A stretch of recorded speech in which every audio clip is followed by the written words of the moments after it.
Hey, internet friends, cousins, and scoundrels. Welcome back to the channel. And if you're new here, welcome. Pull up a chair, honey, and let's have a chat. And since the algorithm really likes it when you interact with the content, go ahead and give it a like and subscribe since you're here. Now I ain't gonna hold you. Let's get right into this. We are still at the Houston house, and this episode begins with the group congregating together to do some team building stuff. Nell and Chris lead the team by suggesting they do some trust fall exercises, and Chris chooses Stormy and Tisha to go first. Now, this is where the shit gets interesting because even though Stormy had issues with Tisha before the trip, it appears that the change in venue has given her a renewed spirit and a different outlook, and she was actually quite refreshing in this episode. Ain't gonna lie, Stormy was first to catch Tisha, and Tisha didn't want to fall back. She hesitated. But Stormy came to the floor with her arms out ready to catch her, so I don't understand why she thought this woman wasn't going to catch her. You see, Tisha gets on my nerves because she's always acting like she's the victim, but she is usually the main perpetrator when it comes to victimizing people. She loves to talk slick and move sideways, but she really can't take it when someone returns that energy to her. Because the moment they do, now it's time to cry. But anyway, when it came time for Stormy to fall back, she didn't hesitate. She went for it, and again, Tisha hesitated. When it was time to catch her, moving into place only at the last minute. Anyway, Nell calls Mel and Martell to come up next, and I still can't figure out why they just weren't skipped. Because just like in real life, Martell was happy to let Mel fall. His hands never left his side. He didn't make any attempt to catch her. Not that she wanted him to, but it's the point. You see, he expects all of this loyalty and respect from her, even when he caused the demise of their marriage with his own disloyalty and disrespect. And he's fully aware of that fact because he admitted it long ago. Kiki enters the home and makes her way to the room to announce her presence and formally issue an apology to both Scotts. Maurice readily accepts her apology, but also says that it has been a month since the incident. However, Kimmy seems like she doesn't accept Kiki's apology for that same reason. When Nell asks Tisha if she accepts Kiki's apology, Tisha says yes. And Kimmy flares her nostrils because how dare you, Tisha? How very dare you not echo Kimmy's stance? But Tisha also leaves to go and cry in the kitchen. And that upset Nell, and now she is also on the verge of tears. Now, Marceau also leaves to follow Tisha, and Tisha can't wait to place blame on Mel for her cousin being there, and she feels blindsided, all right? Now, I believe the reason she feels this way is because it must have been previously announced, not just assumed, but announced to the group that Kiki would not be extended an invitation to Texas. You see, we just didn't see that part, but it had to have happened. So when Nell was given the choice to invite her at a later date, she said, okay, I'll invite her. And I believe production may have put a little pressure on the Fletchers to do this for dramatic effect. It seems like Chris must have said no and left it up to Nell, which is why she was so very upset and so, and in tears and just really ate up on the inside with the group's reaction to Kiki's arrival. So Nell excuses herself to go talk to Tisha and Marceau, and at this point, Tisha again places blame on Mel for Kiki's arrival. Nell asked Scott 1.0 if they wanted Kiki to leave, and they said yes. So Nell goes back and tells Kiki that she's not able to stay at the house.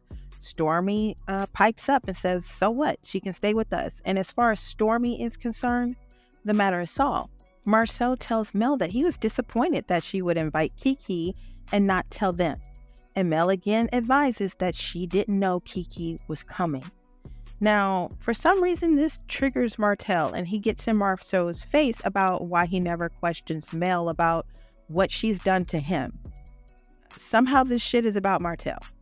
Martell gets upset because he says everyone is Team Rogers. Tisha steps in this conversation to ask Marceau why he never asked Mel what she has ever done. And Marceau says it's because he ain't trying to be in a business like that. But the real reason is because he knows that Mel ain't did shit. And he also knows what he, Maurice, and Martel do, allegedly. So, Tisha, I'm going to need you to go ahead and sit this one out because you can't get a straight answer from Marceau about anything dealing with infidelity rumors that affect your marriage. So, pipe down. Okay? Now, sidebar. I really didn't like how Chris stood by and let Martel talk to his wife like that. That shit was completely out of order. It was not a good look. And Nell should not have had to go toe to toe with a man, and her man is present. Okay? I did not like it. I don't know what Chris's deal is. And I don't give a damn what kind of relationship they have. You, as a man, should not be that damn aggressive with another man's wife. Period. Another woman, period. What kind of, who raised you? Never mind. Since Martel is determined to keep this subject matter alive since the divorce, let's go ahead and examine it a little deeper and the real reason and root cause for his dusty, bitter man tantrums.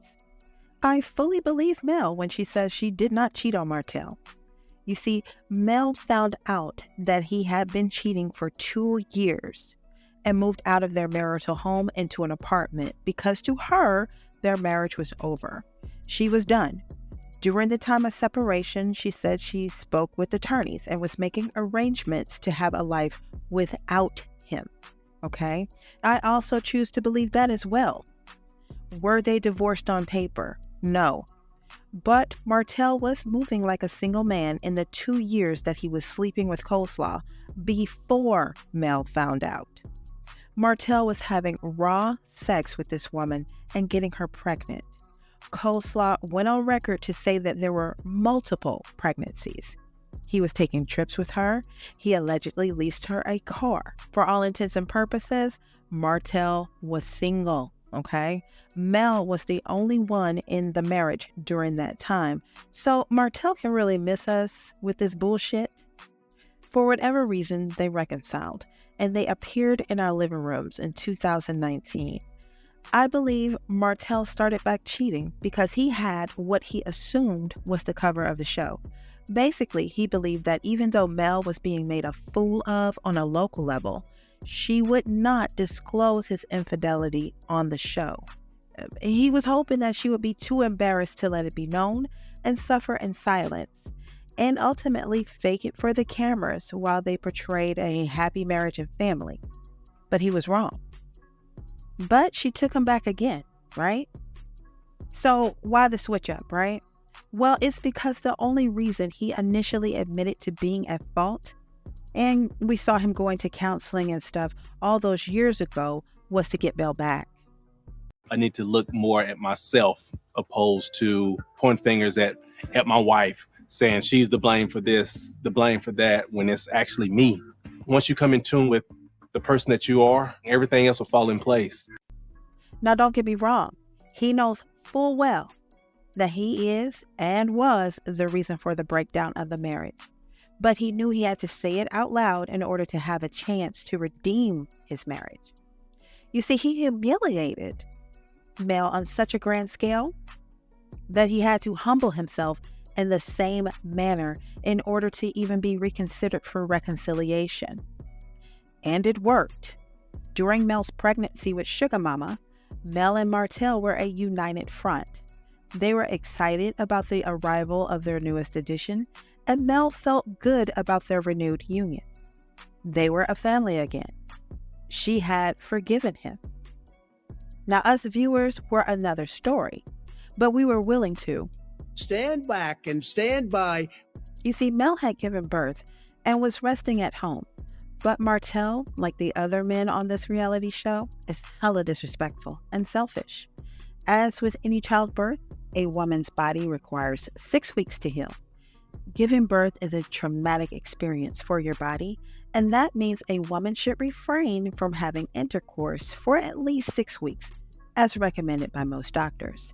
And as the old folks would say, you wide open, honey, and are at risk for infection. Now, Sugar Mama was born during the worldwide health crisis, and the government imposed mandatory shelter-in-place orders all around the country. But because Martell was selfish and reckless, he could not just be a supportive husband and make sure his wife and newborn baby had the support they needed. See, his insatiable need to get his dick wet overrode common sense and health mandates. He was leaving the family home during lockdown to see Slurpee and was returning home to a newborn baby and a healing wife without a care as to what he could have transmitted to either of them. Martell has only changed his tune because he was out of get-out-of-jail cards. You see, he ran out of chances, and Mel went through with the divorce. And the viewers were no longer standing back and standing by.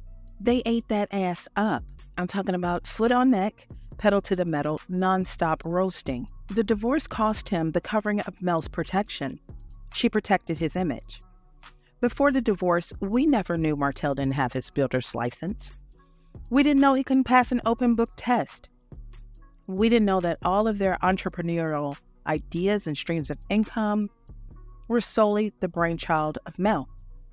We didn't know that before the divorce. That's protection. He single-handedly ruined his own image, and in the process, his professional reputation took a hit as well. Without a business license, people are unwilling to work with him on projects. Hell, even Marceau and Tisha were like, nah, we good. Do y'all like ever hire him to do certain things? Hire an unlicensed contractor is not something we do. I'd work with them, but I don't. Why are you like this, dog? And they are being sued by everybody, left, right, and center, allegedly. And Martell has tried to create businesses like Mel, but they've all flopped. The wine, a flop. The suits, a flop. The cookbook, flop. Calendar, flop. Bitch just needs to come out with some flip-flops at this point. Shit, at least those are supposed to flop. And Martell is dusty, bitter, and furious that Mel keeps winning.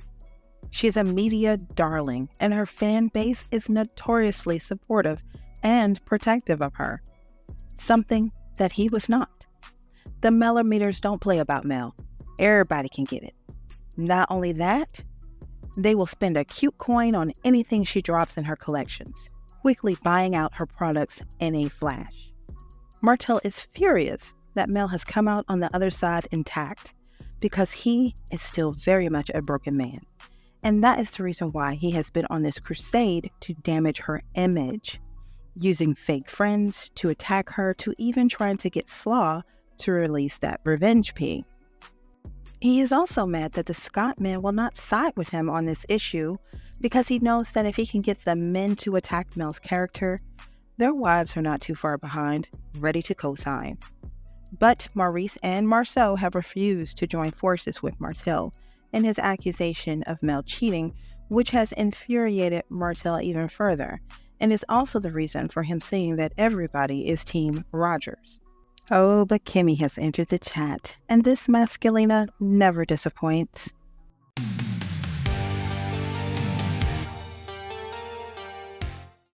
So once one spouse cheats, everything after that is... Hold on, listen to this. Question. Logical. Once one spouse cheats, everything after that is fair game. You see Martell shushing Stormy talking about logical because he knows Kimmy is going to ride for him. Right, wrong, indifferent, doesn't matter. Kimmy, just sit this one out, love. You've got a questionable past as a side chick, and the jury is still out on that one, Sugarfoot. Martell doesn't really need to have the men co-sign. Kimmy and Tisha are more than happy to do it without their husband's input. You see, these dizzy broads have a problem with Mel, and it's clear that Tisha wishes she could boss up like Mel and be successful in her off-camera business endeavors.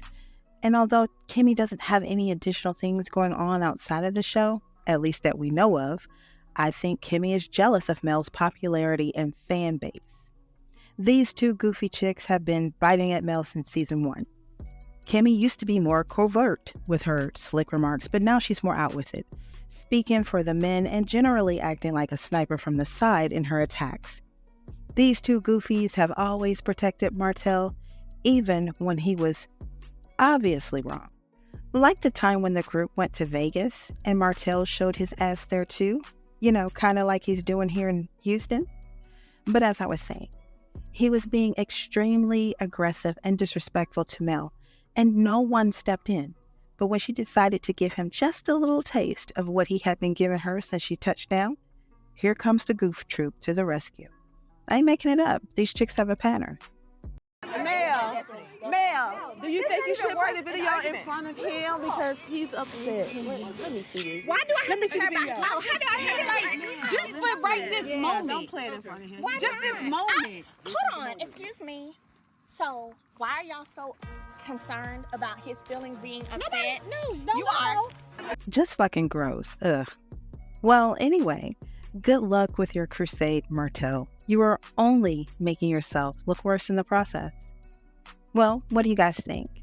Let me know in the comments. Thank you for watching, and don't forget to like and subscribe. Until next time, bet you know now.